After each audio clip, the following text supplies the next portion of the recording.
Bons dias. Mais uma vez venho aqui fazer uma partilha, hoje muito direcionada a uma das minhas grandes paixões, que é investigar como é que nós chegámos aqui à nossa humanidade, de onde é que vem, como é que chegou aqui, não é? Como é que nós estamos aqui neste planeta e nesta densidade, nesta dimensão.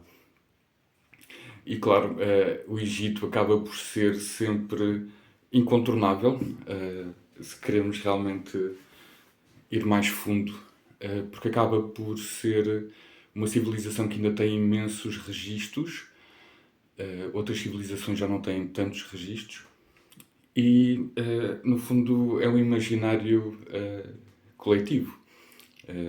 E e então o Egito acaba por ser também uma área muito interessante, por também ser o centro de massa do planeta, ou no sítio onde a Grande Pirâmide do Cairo está, é mesmo o centro de massa do planeta. Como é que eles sabiam isto antes de haver GPS e satélites e tal, não é? Eh, e esta civilização, no fundo, há muitos pormenores interessantes, como antes o Nilo chamava-se Gihon, e Gihon é curiosamente o rio que sai do paraíso, do Jardim do Éden. Uh, Antes aquela zona chamava-se Kem, porque as primeiras pessoas ou os primeiros humanos que lá estavam eram africanos, e portanto era a terra dos negros.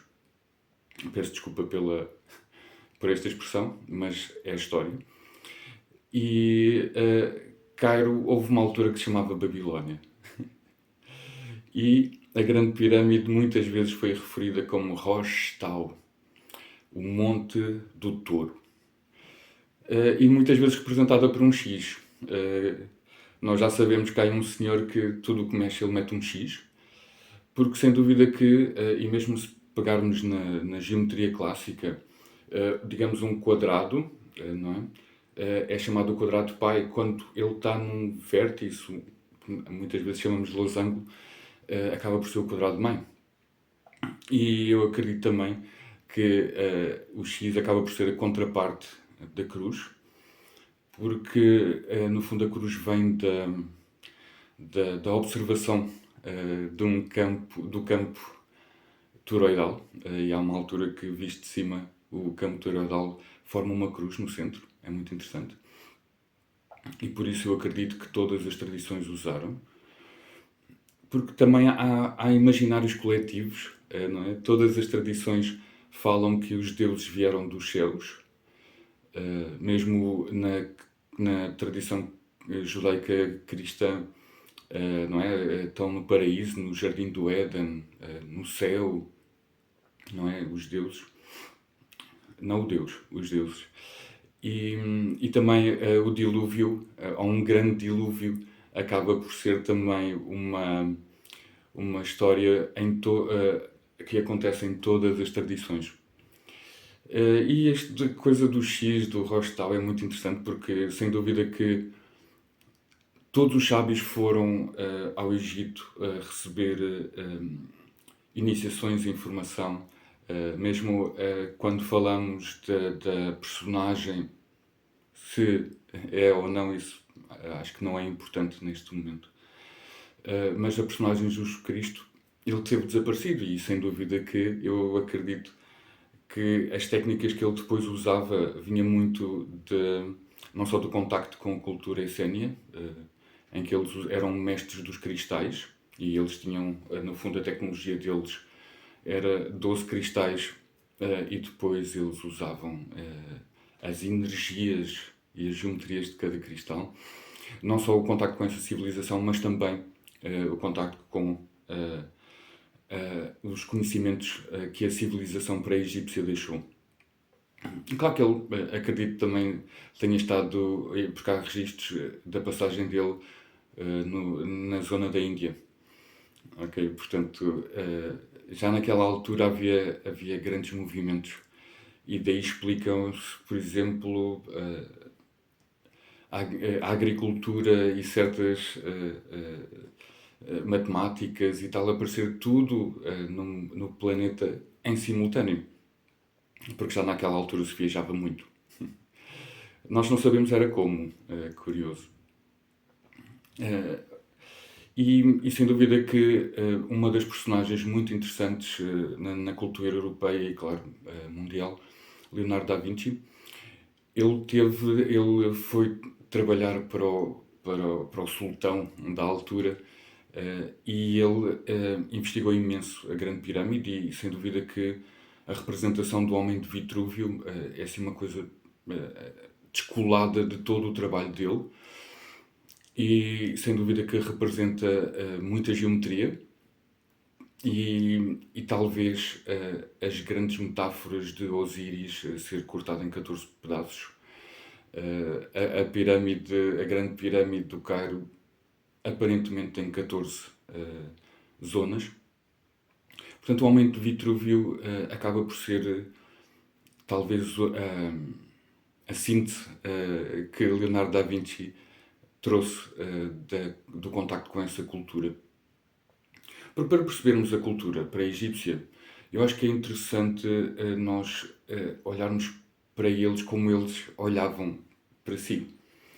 E uma das bases é que a nossa tecnologia atual é toda baseada na eletricidade.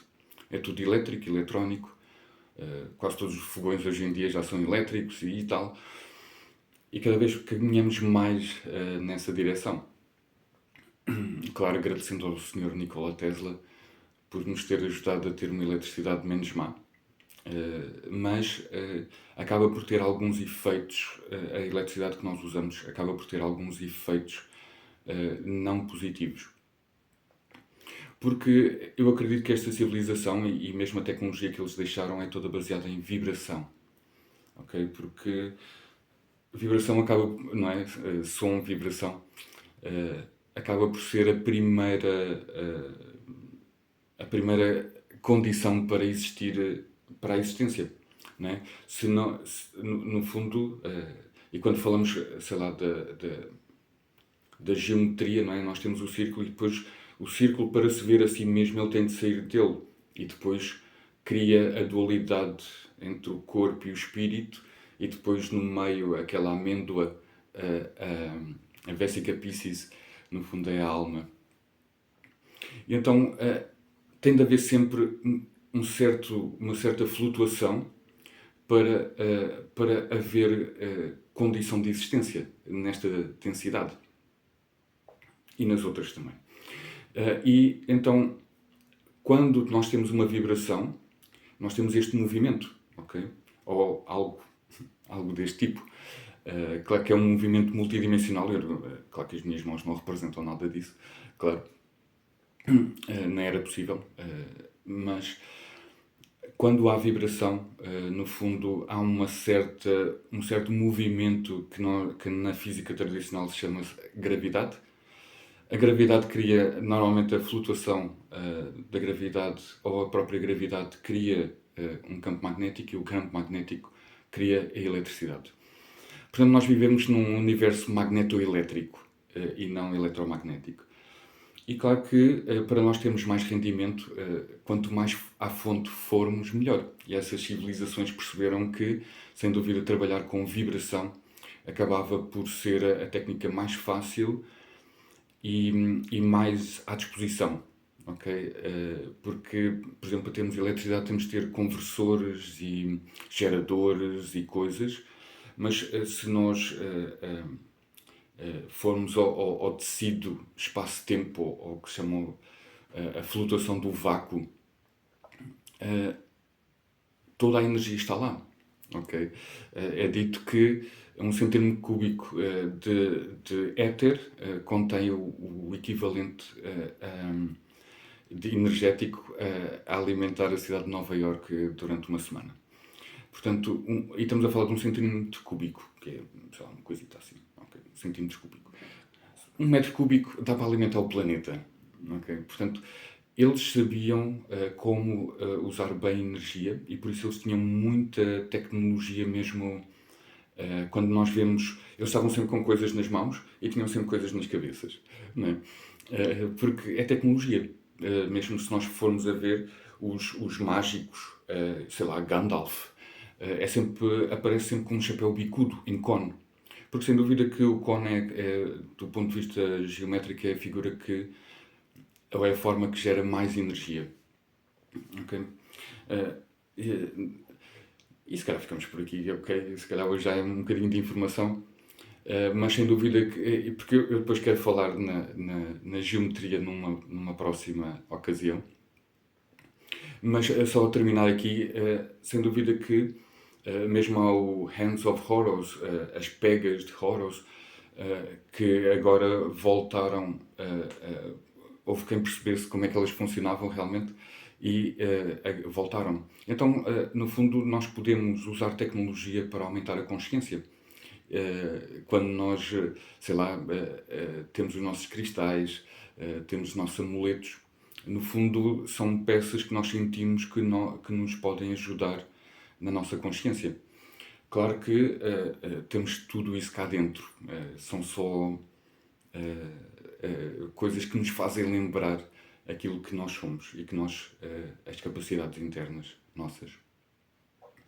E então eles usavam sempre capacetes, usavam sempre chapéus, usavam sempre varas. Eu depois vou falar um bocadinho na tecnologia que se vê representada e porque é que ela é tão vibracional e porque é que ela era tão eficaz. Bem-ajam. Gratidão.